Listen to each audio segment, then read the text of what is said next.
Good evening, ladies and gentlemen. It's a great honor for me to be here today at the opening ceremony of our business bank. Let me first extend my warm welcome to all of you. Thank you so much for being here.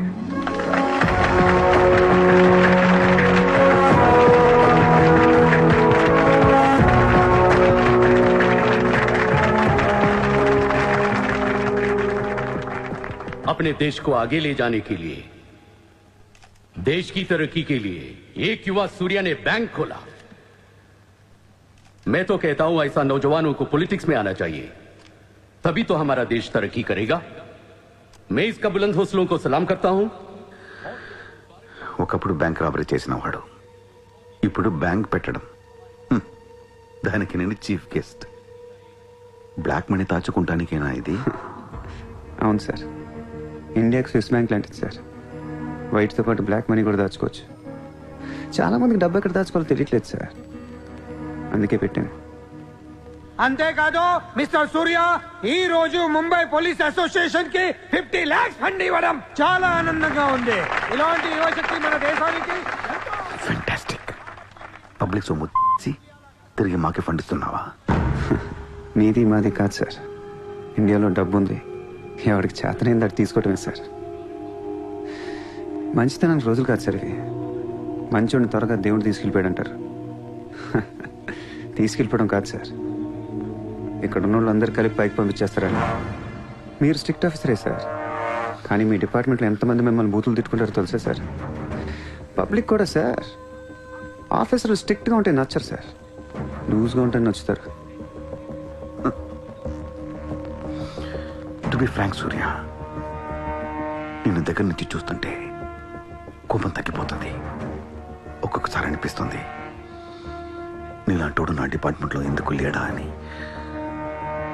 నీలో ఉన్న కసి నేను ఎవరిలోనూ చూడలేదు. But your on the wrong track. No sir, I'm on the right track. Sir మీరు observe చేశారో లేదో, last 3 months నుంచి ఇండియాలో మర్డర్లు తగ్గిపోయాయి, కిడ్నాప్లు తగ్గిపోయాయి, క్రైమ్ రేట్ మొత్తం పడిపోయింది సార్. కావంటే రికార్డ్స్ చెక్ చేసుకోండి సార్. ఆకలేస్తేనే ఎవరు నేరం చేస్తాడు సార్?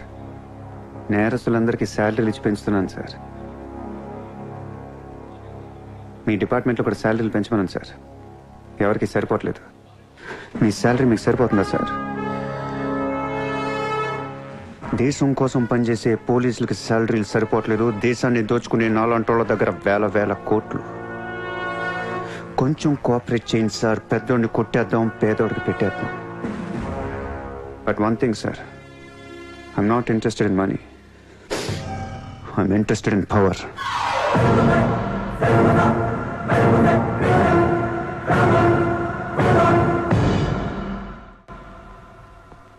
सूर्या, तुम हमें बहुत पसंद आया। तुमने जिस तरह लालू को सपोर्ट किया, हमें बहुत खुशी हुई. నువ్వు ఢిల్లీ ఎప్పుడు వచ్చినా నన్ను కలు. ఢిల్లీ నుంచి నీకేం కావాలన్నా నన్ను అడుగు. నీ ఢిల్లీకేం కావాలి? క్యా? నీకు ఢిల్లీ కావాలా లేదా? ఢిల్లీ మీద ఎక్కి కూర్చోవాలని ఉందా లేదా? बहुत है, क्या करेगा तू? రేపు ఎలక్షన్లో మీ పార్టీయే గెలవాలి, మీరే రూల్ చేయాలి. ఎలక్షన్కి అయ్యే ఖర్చు నేను పెట్టుకుంటాను. ఎంత పెట్టగలవు? ఇండియాలో ఎంపీగా పోటీ చేసే ఏ క్యాండిడేట్ అయినా సరే జేబులోంచి ₹1 తీయాల్సిన అవసరం లేదు, మొత్తం నేనే ఇస్తా. అసలు నీకు మొత్తం ఇండియాలో ఎన్ని సీట్లు ఉన్నాయో తెలుసా? ఒక్కొక్క సీటుకి ఎంత ఖర్చు అవుతుందో తెలుసా? యావరేజ్ ఒక్కొక్క సీటుకి 20 కోట్లు ఖర్చు పెట్టినా 10,000 కోట్లు అవుద్ది. ఇష్టం అర్థం ఏంటి అసలు? మైండ్ ఉంది నీకు? లాస్ట్ టైం ఒక అహ్మదాబాద్లోనే 60 కోట్లు ఖర్చు అయింది, జైపూర్ 25, జైసల్మేర్ 35, జబల్పూర్, కాన్పూర్, కోల్కతా, హైదరాబాద్, చెన్నై, రాజ్కోట్, పనాజీ, నాసిక్, బెంగళూరు, కొచ్చి, కొల్లం, ఉడిపి, ఇలా దోల్ తీర్పై సెంటర్లు ఎన్నో ఉన్నాయి. అంతా చండీగఢ్, ఛత్తీస్గఢ్ లెక్కలు చెప్తావేంటి? మొన్న ఒక కడపకే 250 కోట్లు ఖర్చు అయింది. అన్నిసార్లు ఓటు 500 దొరకదు, కొన్నిసార్లు 5,000 కూడా పెట్టాల్సి వస్తుంది. ప్రాణం పోయినా సీటు కావాల్సిన సెంటర్లు కొన్ని ఉంటాయి,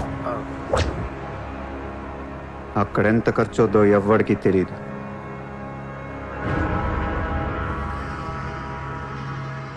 సార్ పార్టీ తరపున మీరు ఇచ్చేది ఎంత సార్? వాళ్ళు పర్సనల్గా ఎంత ఖర్చు పెడతారో తెలుసా సార్? ఎలక్షన్ ముందు 2 ఏళ్ల నుంచి జనాన్ని మేపటానికి ఇల్లు వాకిళ్ళు అమ్మేసుకుని ఉంటారు సార్. లాస్ట్ టైం ఎలక్షన్కి 25,000 కోట్లయింది. ఇప్పుడు ఖర్చులు పెరిగాయి కాబట్టి ఇంకో పావులా వేసుకుందాం. ఈసారి ఎలక్షన్కి 35,000 కోట్లు అవుతుంది. మొత్తం నేనే ఇస్తా.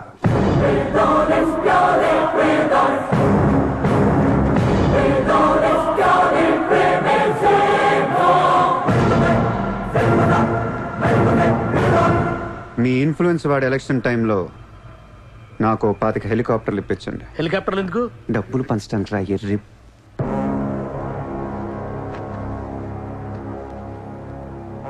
మీ హైకమాండ్తో మాట్లాడండి. మీ సార్కి సూర్య గురించి చెప్పండి. సార్ నాకు ఢిల్లీ నుంచి ఏముంది సార్, నేనే మీకు ఢిల్లీ ఇస్తాను.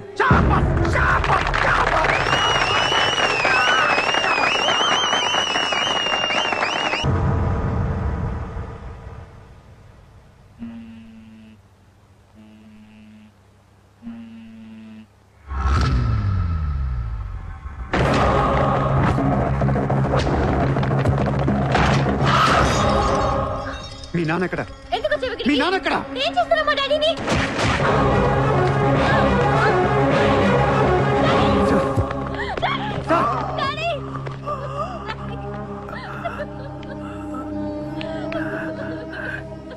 జయదేవ్, జయదేవ్, వదలొద్దు, వదలు.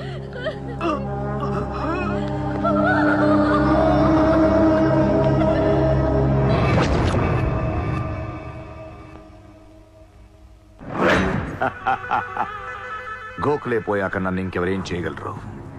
ఎలక్షన్కి ముందే ఆ సూర్యగాడిని వేసేస్తే ప్రశాంతంగా ప్రమాణ స్వీకారం చేసుకోవచ్చు. ఘనపులేటి జయదేవ్ భారతదేశపు 14వ ప్రధానమంత్రి, ప్రైమ్ మినిస్టర్ ఆఫ్ ఇండియా.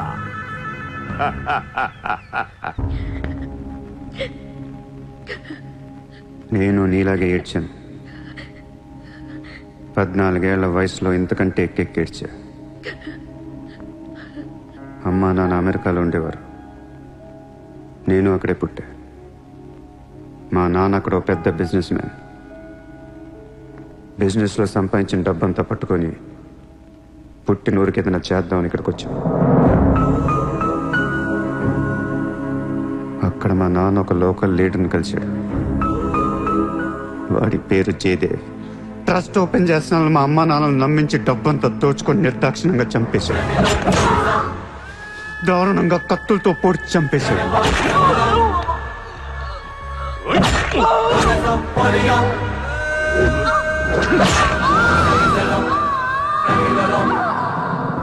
కాకి బట్టలేసుకున్న ప్రతి వాడి కాళ్ళు చేతులు పట్టుకొని బతిమాలను. ఎవ్వడు నన్ను పట్టించుకోలేదు.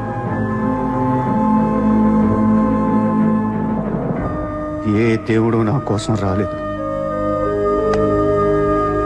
చెప్తే వినపడదా? ఇక్కడే పడి ఏడుస్తావేంటి?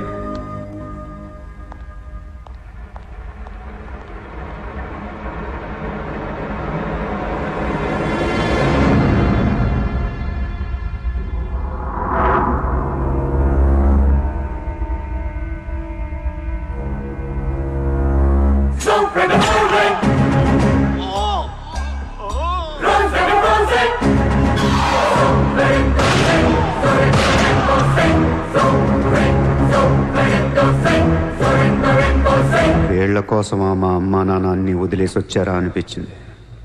ఒక్కసారిగా అనాథనైపోయాను. తినటానికి తిండి ఉండేది కాదు. రోడ్ల మీద పడుకునేవాడిని. ఒక కుక్కని తన్నట్టు కాళ్ళతో తన్నేవాడు. అసహ్యం. ఈ మనుషుల మీద, ఈ వ్యవస్థ మీద, ఈ దేశం మీద ఒంటరివాడిని అయిపోయాను. 100 కోట్ల మంది ఒకవైపు, నేను ఒక్కనే ఒకవైపు అయిపోయాను. ఆ 100 కోట్ల మందితో ఆడుకోవాలనిపించింది.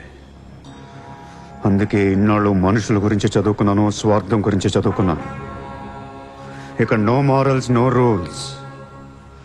ఎవరన్నా పొడవాలని చూస్తే పొడి చేయటమే, అన్యాయం చేయాలని చూస్తే అంతు చూసేయటమే. కనపట్లేదు కానీ ఆ దేవుడి మీద కూడా పక్క తీర్చుకోవాలనిపిస్తుంది.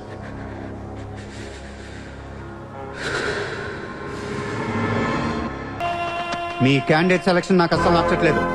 ఆ రాయ్పూర్ క్యాండిడేట్ వేస్ట్ గాడు, ఆ మహబూబ్ నగర్ క్యాండిడేట్ సొల్లుగాడు. రాసుకో రాసుకో రాసుకో రాసుకో. బొకారో, అజ్మేర్, రాంచీ, పాట్నా, ఉడిపి, తేని ఈ క్యాండిడేట్స్ అందరిని మార్చాలి. కాస్త మంచోళ్ళని పెట్టండి. క్యారెక్టర్ లేని క్యాండిడేట్స్ మీద ఇన్ని కోట్లు ఎలా ఖర్చు పెడతాం?